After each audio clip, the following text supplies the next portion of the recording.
Welcome back to Benny's Custom Works, proudly supported by Valvoline and Spares Box. Don't forget Benny 5 on checkout this week. We are down here on location at Baxter's MTQ in Motherwell Park because the Cresta Turbo is getting high flowed. Now, admittedly, you can't actually bring your car down here and pull the turbo off yourself, but the guys down here have been kind enough to let us use this corner of the workshop space in order to be able to produce a better video so that we don't have to go to work, pull the turbo off, come back here, do the turbo, then take the turbo back. And it means Gian can do it all in one day, so that's a good time for all of us. So we're gonna rip the turbo off quickly now, then the boys inside are gonna tear it apart. We're gonna talk about what's inside it. We're gonna high flow it. For anyone who's not familiar with turbo terms, that means we're gonna put a larger compressor wheel in it. So we're gonna be using the G45 1600 compressor wheel in it. And to do that, you've also got to machine the comp cover. So there's gonna be a little bit going on today, but let's get into it. Is it too soon to talk about why you're high flowing? Make more powers. Of course. To make Maddie happy, so we run a 7. Fair. Without nitrous, I don't know why. We should just run the gas, but no, I do like his idea. I think we're beyond the efficiency of the turbo at this point, and annoyingly, the G45 1500 actually has a smaller compressor wheel than the G42 1450. So yeah, it's a little bit, the maths are a little bit weird, but apparently this makes more peak power, but it has a smaller compressor wheel with a larger exhaust wheel. So the one good thing with the larger exhaust wheel means we can high flow it easier without sort of having a wheel mismatch too much. And conveniently, this turbo guard's going to hold all our bolts today. Oh man, You're in the way. God damn. We may have to take that out of the cover anyway, but I don't want to lose the nitrous jet that's in that. Okay. And I also don't want the nitrous jet, the line to get anything in it. So brought all the plugs today. The other good thing about using these plugs is you could actually run the car with the plugs in the lines, because it just stops the oil coming out of this line. Ah, cool. So if you put a plug here and a cap on the oil drain, you could actually run it. It'd be very noisy, but if you need to move it a short distance, it's possible. That water's literally cold. So good. That's a bit of a change for you, isn't it? Yeah, to not boiling my hand with water. I have screwdrivers actually, so that's basically a pry bar. Oh, that's it. Actually, we're good. You're gonna get yelled at. I don't care. Do whatever you want with your own tools, or Gian's. Well, that was less painful than I remember. The painful part will be getting this to all line back up, because admittedly I didn't actually loosen the dump pipe off the block. But we'll do that when we refit it all. That is definitely later Ben's problem. And Paulie the Gem got me new V-bands because these ones are, I think one of those is munted. To the high flow area. High flow Harry, here we come.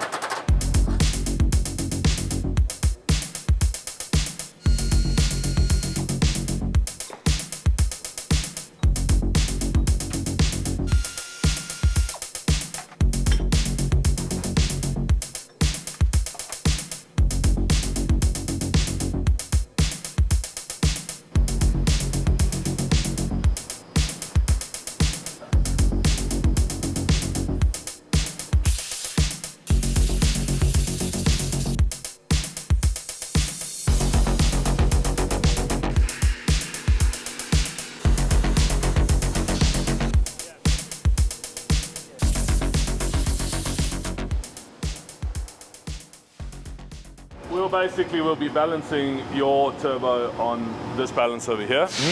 Okay. But some of the bigger stuff we do, I'll show you in the cage of death.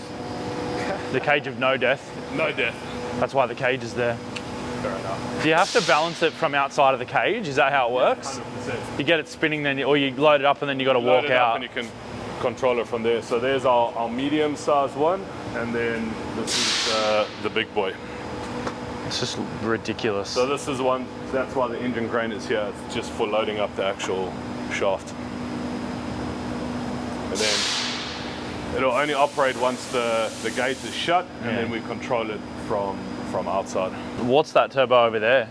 That's a marine turbo. Yeah, we do quite a few for the shipping container ships, or the marine sort of applications.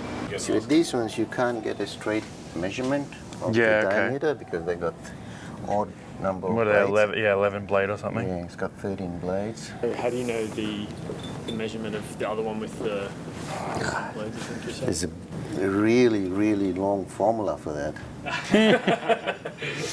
Or you just read the part number off the box. Yeah, so it's 4mm upgrade basically from 76 to 80mm, is that correct? Yeah, that, Yep. that works out to be 80 mil, Yep. 80 point something. And when we bore that one out to give you a 0.8 to 1 mil clearance, we'll be boring it out to 81.5.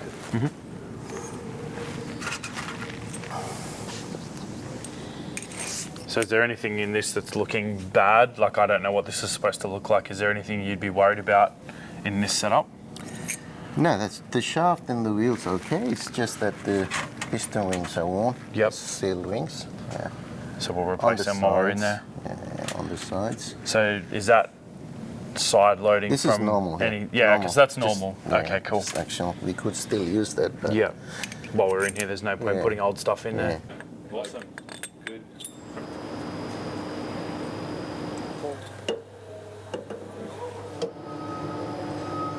This is done in the factory. Yeah. And that's how you balance it, is that right? Like Yeah. grinding that stuff off. Yeah.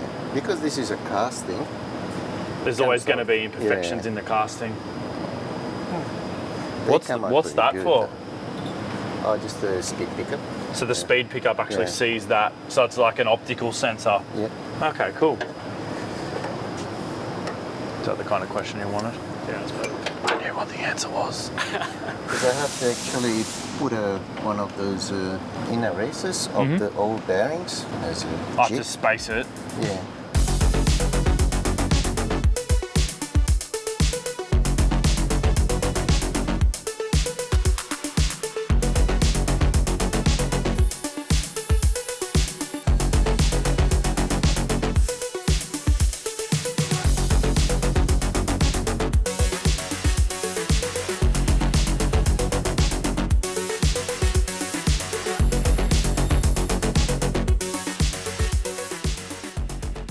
Is that the best you can do? So this is what I've always wondered.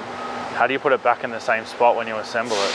I just bought him a whole new box of Sharpie. It's just literally Sharpies.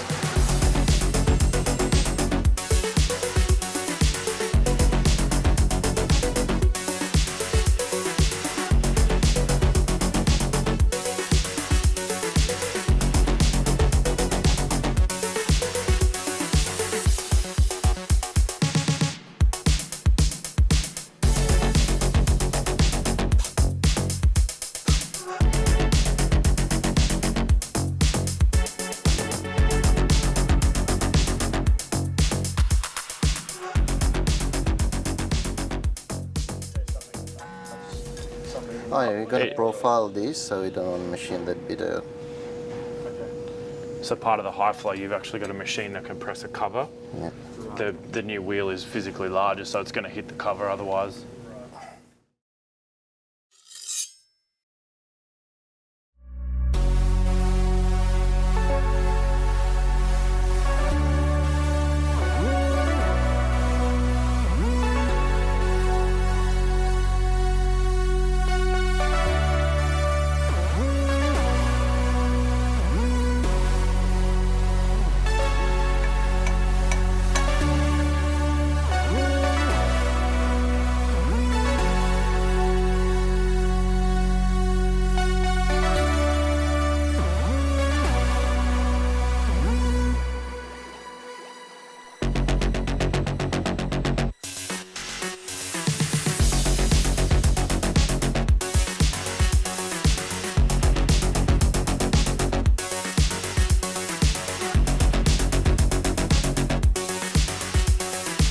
Now we have to continue playing with this profile.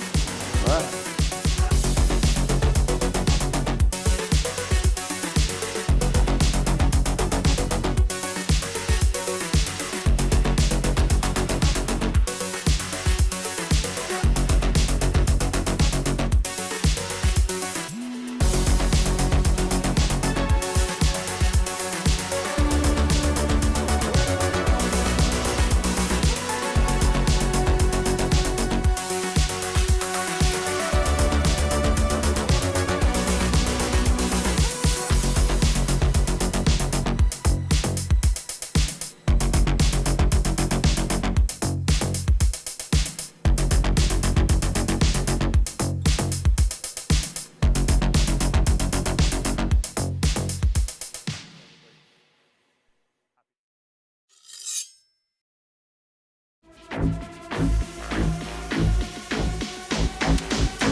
So VJ, first, thanks mate. You've literally knocked this thing out in a couple of hours for us. We've gone from a 76mm compressor wheel to an 80mm wheel. Yep. This one's a little bit of an oddball because this is actually a Garrett combination. So this now is effectively a G45 1600. But unfortunately, when I purchased this turbo, the 1600 wasn't available. Garrett was still producing them themselves. Fortunately, now we can actually get that compressor wheel to upgrade it. But VJ, what's the reason why you would normally high flow a turbo? What's the main advantages of it? What you're trying to achieve is more air coming into Yep, the engine. More air means more, obviously more more more power. Yeah.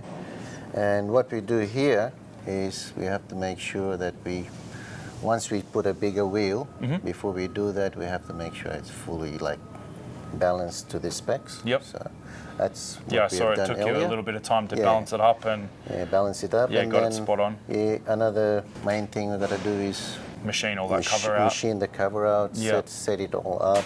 So say the Give it- the 4mm difference in compressor wheel that we've gone, Yeah. is that a typical size in a high flow? Like, would you go up 3-4mm, or is it more like 6 to 8mm?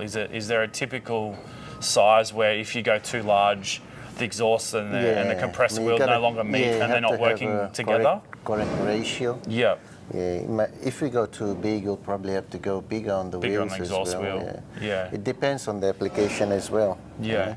But I guess the main think- reason for going a high flow in, say, like a Falcon or a diesel vehicle or any OEM turbo application is you've literally taken the OEM turbo off Yeah. and put And it then- back on. So your With water that. lines line up, your exhaust lines up, your intercooler Yeah. all lines up. All of your plumbing literally is just a direct swap. Yeah, So it's exactly same. The I guess- housings are same. yeah, so going a high flow as opposed to an off-the-shelf Garrett or any other brand, Holset, whatever, you're guaranteed that it's a direct fit. Yeah. And I guess the other thing too, especially for a street car point of view, it looks factory. You don't have Yeah, all these you extra lines or different heat shields or whatever to make it work. Like it's There's literally a no- drop-in yeah. replacement. There's no visual modifications on the turbo itself. So it's No, awesome. whatever we've done is just inside. Yeah. And it's cooled down enough now that I can put it back on. Yeah. Awesome, mate. Well, I really appreciate your time and help. No worries. Thanks, man. Thanks, mate. Thanks for your time. Thanks a lot. Hope I could be of help. Turbo. Yeah, I'm just going to back off this bolt that's in the block, and I'm also going to loosen this V-band off so that we've got some adjustment to fit the exhaust housing back in. Because I mean, it's from that spot, but they never go back in the exact same position. So yeah, for the 2 minutes of just backing it off, and that'll save us way more time later trying to wrestle it. You ready for this? Sure am. Ready now? Sure am. Well, what about now? Still ready. So going back to what you said before with VJ there, this, like, what would be the alternative way of doing what you've done today? Buying another turbo. Boy, it basically goes back to what we were talking about. Because this has now been modified, it's not like a silicon coupler or a factory Garrett style hard V-band here. We've gone with the hyper clamps for the flexibility and for other reasons. To have to do that fabrication again is more work that we can avoid. And yeah, because we've basically just done an aftermarket version of a G45, we've just basically alleviated that extra fabrication. Yeah, perfect. Yeah, makes sense. Speed ratchet. Yeah, but it's not that easy with one hand. But the problem is I need to hold it to support the clamp. What I want to do is tighten the one against the block first, because that'll basically tell me where everything else has got to live. Just nip that up a bit better.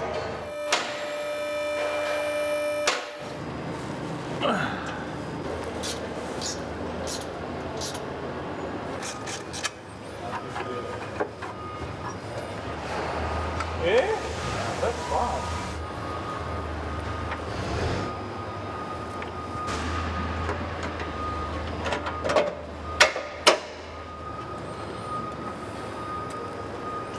So what I'm going to do is basically find the limits of the flex Yep. and then halve it. Nice. Why? Don't know. It's just what I do. Just feels right. Yeah. So before I do any of the heat shielding and putting all that stuff back in, I'm just going to start it to make sure that the V-bands are settled. Yep. Because every now and then I miss the back one has a locating shoulder. If you don't get that in place, it'll still tighten up and then you've got an exhaust leak. I see. So I'd rather do that before it gets hot and then ruins everyone's day. Mainly yours. My day. No one else cares. Everyone else is just like, yes. See you, Benny. Would you look at the time? I do love me a good AN cap or plug though. I think everyone who has a car with AN plumbing should build a grab kit of plugs and caps. It makes everything so much easier. You got no contamination. The lines are sealed the second you pull them off. And especially if you're like pulling things apart that are still part of a system like a cooling system. We lost 100 mil of water if that. Whereas if it was a normal day and you just left them, it would drain 2/3 of the engine because it goes all the way down to the back of the water pump. So it'll just gravity flush that whole way down basically.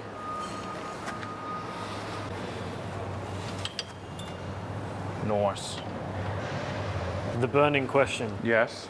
When's the next shot at this? The next shot. Yeah. I don't mean of nitrous, I mean like when you go down the track again.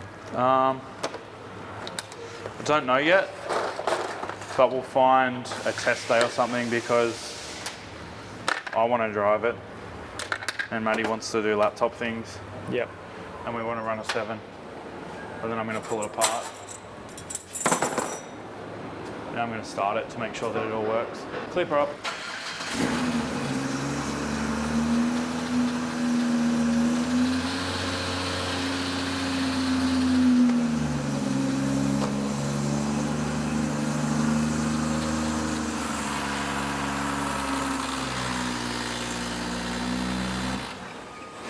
Seem good? Can't tell. Me either. I think so. Alright. Alright. Beanie on because it's cold.